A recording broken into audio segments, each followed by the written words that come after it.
నిర్గమకాండము 17వ అధ్యాయము. తరువాత ఇశ్రాయేలీయుల సర్వసమాజము యెహోవా మాట చొప్పున తమ ప్రయాణములలో సీను అరణ్యము నుండి ప్రయాణమైపోయి రెఫీదీములో దిగిరి. ప్రజలు తమకు త్రాగనీళ్లు లేనందున మోషేతో వాదించుచు త్రాగుటకు మాకు నీళ్ళిమ్మని అడుగగా, మోషే, మీరు నాతో వాదింపనేలా, యెహోవాను శోధింపనేలా అని వారితో చెప్పెను. అక్కడ ప్రజలు నీళ్లు లేక దప్పికొని మోషే మీద సణుగుచూ, ఇదెందుకు? మమ్మును మా పిల్లలను మా పశువులను దప్పిచేత చంపుటకు ఐగుప్తులో నుండి ఇక్కడికి తీసుకొని వచ్చితిరనిరి. అప్పుడు మోషే యెహోవాకు మొర్రపెట్టుచు, ఈ ప్రజలను నేనేమి చేయుదును? కొంతసేపటికి నన్ను రాళ్లతో కొట్టి చంపుదురనెను. అందుకు యెహోవా, నీవు ఇశ్రాయేలీయుల పెద్దలలో కొందరిని తీసుకొని ప్రజలకు ముందుగా పొమ్ము.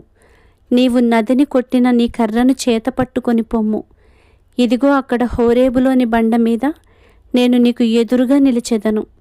నీవు ఆ బండను కొట్టగా ప్రజలు త్రాగుటకు దానిలో నుండి నీళ్లు బయలుదేరునని మోషేతో సెలవీయగా, మోషే ఇశ్రాయేలీయుల పెద్దల కన్నుల ఎదుట అట్లు చేసెను.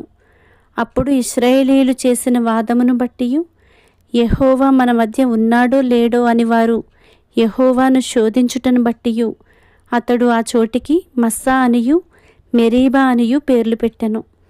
తరువాత అమాలేకీయులు వచ్చి రెఫీదీములో ఇశ్రాయేలీయులతో యుద్ధము చేయగా, మోషే యెహోషువతో, మన కొరకు మనుషులను ఏర్పరచి వారిని తీసుకొని బయలువెళ్ళి అమాలేకీయులతో యుద్ధము చేయుము.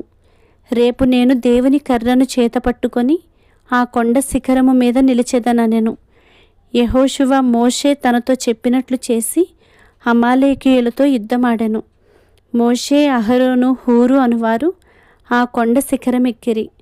మోషే తన చెయ్యి పైకెత్తినప్పుడు ఇశ్రాయేలీయులు గెలిచిరి. మోషే తన చెయ్యి దింపినప్పుడు అమాలేకీయులు గెలిచిరి. మోషే చేతులు బరువెక్కగా వారు ఒక రాయి తీసుకొని వచ్చి అతడు దాని మీద కూర్చుండుటకై దాని వేసిరి.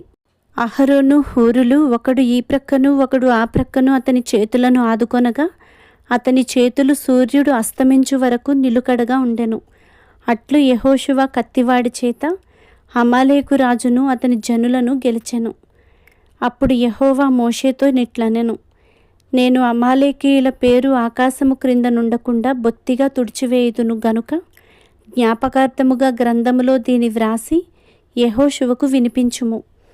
తరువాత మోషే ఒక బలిపీఠమును కట్టి దానికి యెహోవా నిస్సి అను పేరు పెట్టి, అమాలేకీయులు తమ చేతిని యెహోవా సింహాసనమునకు విరోధముగా ఎత్తిరి గనుక యెహోవాకు అమాలేకీయులతో తరతరముల వరకు యుద్ధమనెను.